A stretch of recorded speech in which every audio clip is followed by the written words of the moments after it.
How are you coaching your employees and your managers? Let's talk about that.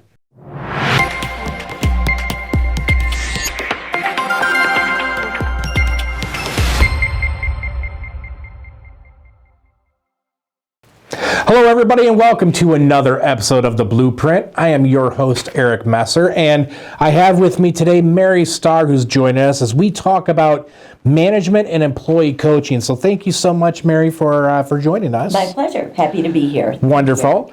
One of the things that I always like to start off when we have guests is why should we listen to you when it comes to management and employee coaching? What type of experiences and results can you bring to the table? Well, I've been in business a long time and I've lived it.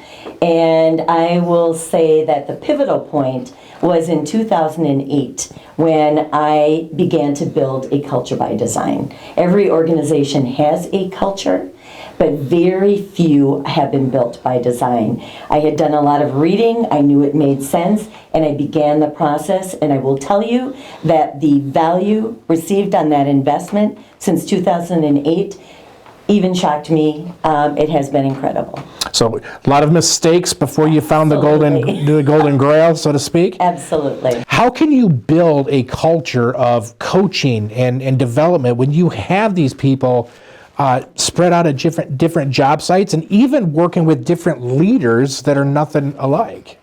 Well, first of all, building a culture in a remote environment, definitely more challenging. A good place always to start, the foundation, is communicating your company's vision and values. The vision is your why. Why is everybody doing what they're doing for your organization? And the values are how you should be doing, how you should be fulfilling that vision. You need to engage every single employee to live the vision and the values, beyond putting it on a plaque and putting it on a wall somewhere. Does it be on a mission statement? It can be on a mission statement, absolutely. And on your website, all of our employees have them on their desks. Maybe you can print them and give them to each employee, but it's not just the physical presence. It is really living this and communicating and talking about it. And a good way to reinforce the behaviors would be to catch your employees living the vision and the values. Recognize and reward them for doing this, because this will reinforce that behavior no matter where they are. Mm-hmm. It's important to keep your finger on the pulse of the culture.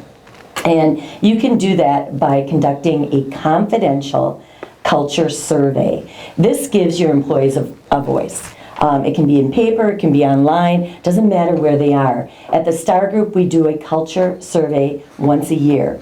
And it gives employees a voice and an opportunity to share what's working and what isn't. How do you know if you don't get the feedback? So if you are committed to listening and taking their feedback seriously, you need to communicate that. Thank them for that and let them know what you're able to do or maybe not able to do at that time. And that will definitely go a long way in strengthening your culture, even in a remote setting. So if you survey your employees, you get their feedback, and everybody sees nothing changing, kiss of death. That is worse than not giving out the survey at all. So if you're going to do it, you have to be committed to acting on the feedback received. For sure. So culture, employee coaching, employee development, talent retention, you name it, it really comes down to the managers and the leaders that you have in place. Absolutely. Now, the worst thing that you could ever do is promote an employee to manager, and they are not qualified to lead a team. They don't have the talent developed. I mean, everybody has the talent, I'm sure, but developed in order to lead that team. So when you're sitting in a remote environment, how do you get those employees ready to take on the responsibilities as a leader, and how do you help them win as a leader? Well, first of all, there's nothing like sabotaging a great employee than promoting them to be a leader when that's not what they want to do. And I know this firsthand. I've done it. It is the kiss of death. A great employee does not necessarily equate to a great leader. In fact, only 10% have the talent to really be a great leader. And many don't want the responsibility. They just want to continue to do what they're doing. So if it's a great employee, you can recognize their standout talents by maybe letting them oversee a project or a relationship. But it doesn't mean you have to promote them to a leadership position. The role of the manager, I can't say enough. They make or break the employee relationship. In fact, 70% of employee engagement depends on that manager. So a very critical position, whether it's remote environment or a non-remote environment. Engaged employees. Why do we want engaged employees? Because they're more passionate. They're more committed to your organization, even when they're remote. And they are more likely to put in discretionary effort to support the organization if they're engaged. So it's essential to make sure you have the right people in those management positions. And at Star Group, we use two tools.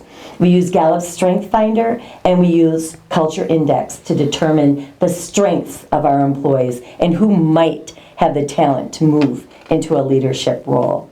But no matter the experience, ongoing leadership training is essential. It's essential if you have an experienced leader move in to that position. Again, your people are your most important asset, so you need to invest in them, and it starts with the leader. And a couple areas that I would recommend focusing on with that talent or that leadership training would be diversity and inclusion for sure, and also emotional intelligence. And emotional intelligence is about the leader being aware of their own emotions and being able to read this in the people that they are leading. So again, can't say enough about having the right person in that management role. I am a huge fan of emotional intelligence when it comes to working with clients, or whether it comes from a leadership role or as a parent, be able to see how your kids are interacting in various environments. We don't mention that enough. I think that is something that a lot of people need to spend a great deal of time becoming very proficient at, is having that emotional intelligence, be able to read a situation kind of naturally. Let's just say, for sake of argument, a company says, you know what, we're going to shut down for one day, bring everybody to a central location, we're going to have a 4-hour coaching event, and then we're going to go back to work. How can you make sure that the things that you're teaching and training are continuing to be implemented in the field? Well, again, 70% employee engagement dependent upon that manager. So you must invest in the manager's engagement and development. And you can start to support the manager by keeping them in the loop. They need to know what's going on because they're dealing firsthand with your employees, and they need the authority to do their job.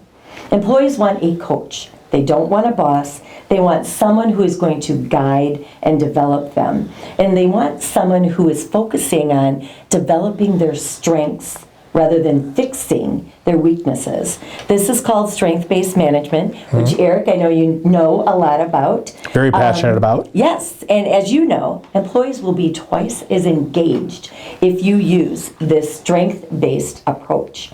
It's important to encourage ongoing feedback and discussions between the manager and their team. And I like to call these stay conversations, because that's what they actually do. And the goal should be to strive to have a stay conversation with each employee that the manager is responsible for. Have one conversation per week, and that can be a 2-minute conversation. How are you doing? To a 10-minute conversation, to something more lengthy. Again, this has been proven to greatly enhance overall employee engagement. And it also helps build genuine rapport and turn your employees into brand ambassadors for your organization. And who does not want your employee to be a brand ambassador for your organization? What would you say to somebody who's watching this video that says that all works in a white-collar environment? You know, Mary can do that in that office environment with people, but man, it's different here because we got the nitty-gritty folks that, bust up their thumbs and have Band-Aids at the end of the day. What would you say to that person? Talk to Tim Starr. He works with a lot of construction personnel and companies, and he had a lot of skepticism when we started to focus on culture and just thought it was kind of a fluffy, nice little thing. Today, watching the value that we've received, he is one of the biggest supporters of why you need to focus on culture in any environment. And I would speak to, if we're talking to the construction environment, be vulnerable and be human. It's important for people to see that you are a human being. It makes you more real, and it makes them trust what you're saying and trust you overall more. Wonderful. Well, thank you again for joining us, and we will see you all on the next video.